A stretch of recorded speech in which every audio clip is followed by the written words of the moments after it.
안녕하세요. 최근 뉴스에서 이슈가 되고 있는 현직 교사들의 자살 사건, 근무 외적인 시간까지도 전화 및 대면으로 과도한 민원을 받아야 하는 스트레스가 원인인 경우가 많습니다. 대부분의 공공기관, 대기업, 개인 사업장에서는 저녁 6시 이후는 고객센터 전화 상담을 받아주지 않을 뿐만 아니라 전화 상담만을 전담하는 콜센터 직원이 상주하고 있습니다. 하지만 교사는 수업과 행정 업무, 생활지도, 청소까지 하면서 수시로 닥치는 전화 민원을 받아야 합니다. 학부모에 따라서는 화가 난다고 갑자기 수업 도중에 학교로 뛰어와 항의하는 경우도 있고 밤 늦은 시간에 전화를 하는 경우도 있습니다. 본 영상에서는 교사의 개인 전화번호를 공개하는 것을 원하지 않을 경우 어떤 방법으로 학부모, 학생과 소통할 수 있을지 방법을 알아보겠습니다. 첫 번째로 투넘버 사용입니다. 업무용 폰을 별도로 만들어 근무 시간 이후에는 꺼두는 것입니다. 중고 거래로 핸드폰은 몇만 원이면 구입할 수 있습니다. 알뜰폰 제일 저렴한 요금제는 기본 요금이 1,000원대나 없는 경우도 있어서 유지 비용이 거의 들지 않습니다. 또한 제휴카드를 사용하면 월요금이 아예 없는 경우도 있어서 잘 활용하면 좋을 것 같습니다. 두 번째로 하이클래스로 하이콜, 하이톡으로 연락을 하는 방법입니다. 하이클래스는 알림장, 출결 알리기 기능 등이 편리하고 교사만 발신하는 기능도 있습니다. 문자 서비스인 하이톡은 없애고 하이콜만 사용하는 방법도 있습니다. 하이콜은 전화 녹음 기능이 있습니다. 세 번째로 교사가 카카오톡 채널을 개설하여 학부모 문의를 받고 교사가 학부모에게 연락해야 할 경우는 학교 내선 전화, 교실 전화로 통화를 하는 방법이 있습니다. 네 번째로 카카오톡 오픈 채팅방을 활용하는 방법입니다. 학급 오픈 채팅방을 만들고 그곳에서 알림장 및 공지사항을 올리고 개인적인 질문은 1대1 개인톡으로 하도록 합니다. 단톡이 아닌 오픈 채팅방을 활용하면 잘못 올린 메시지를 삭제하거나 가리기도 가능하여 편합니다. 다섯 번째로 클래스팅으로 클래스톡을 할 수 있습니다. 클래스팅은 AI 학습관리 앱으로 알림장, 개인 채팅 등의 기능이 있습니다. 여섯 번째로 말톡으로 담임들에게 번호가 부여되고 그것을 통해 소통하는 방법입니다. 말톡은 해외에서 로밍 통화를 말통유진과 포켓과 함께 제공하고 있습니다. 그 밖에 네이버 밴드, 이알림이, 랑톡 등 다양한 앱을 활용할 수 있습니다. 이알림이는 커뮤니티 알림장 기능이 편리하다고 합니다. 아날로그식으로 종이 알림장을 사용하는 방법도 있으나 방과 후 곧장 하교를 시키지 않고 알림장을 작성하면 하교 시간이 늦어져 하건 스케줄 등에 차질이 생겨 민원이 발생하고 아이들이 알림장을 써놓고 전달도 잘 안하는 경우도 많습니다.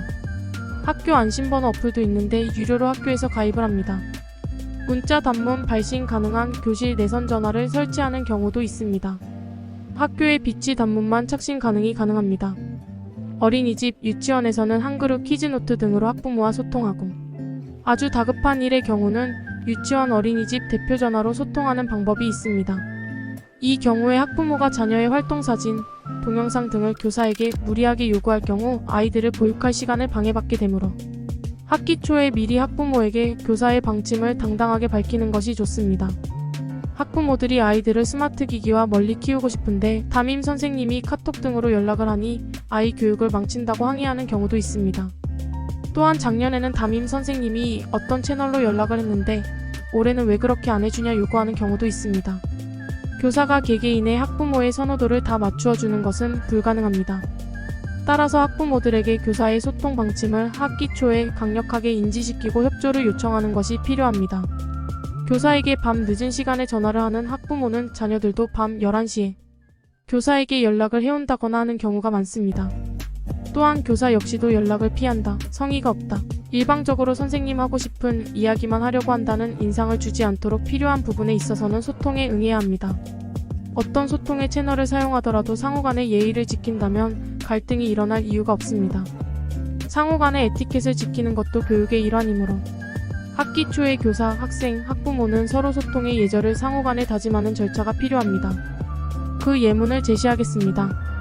첫째, 일과 시간에는 교사가 교육활동에 전념할 수 있도록 전화 연락을 삼가고 저녁 5시 이후에는 숙제나 행사, 공지 일정 변경, 사고 등 급한 일이 아니라면 서로 연락을 삼가도록 한다. 특히 저녁에서 밤 늦은 시간에 연락하는 것은 예의에 어긋한 행동이니 하지 않도록 하자. 둘째, 학교 전화, 카톡, 하이클래스 등 교사가 개설한 채널로만 연락하고 예전 학급에서 사용했던 방법이 익숙하더라도 현재 담임교사가 선택한 방침에 협조하자. 셋째, 서로 문자나 전화를 할 때는 안녕하세요. 인사를 서두에 하도록 한다. 피치 못할 사정이 있어서 급하게 연락을 할 때는 늦은 시간에 죄송합니다. 죄송한데 혹시 통화가 가능하세요? 이런 식으로 상대방에게 양해를 구하는 절차가 필요하다. 인사말도 생략하고 본인 용건만 말하지 않도록 서로 노력한다.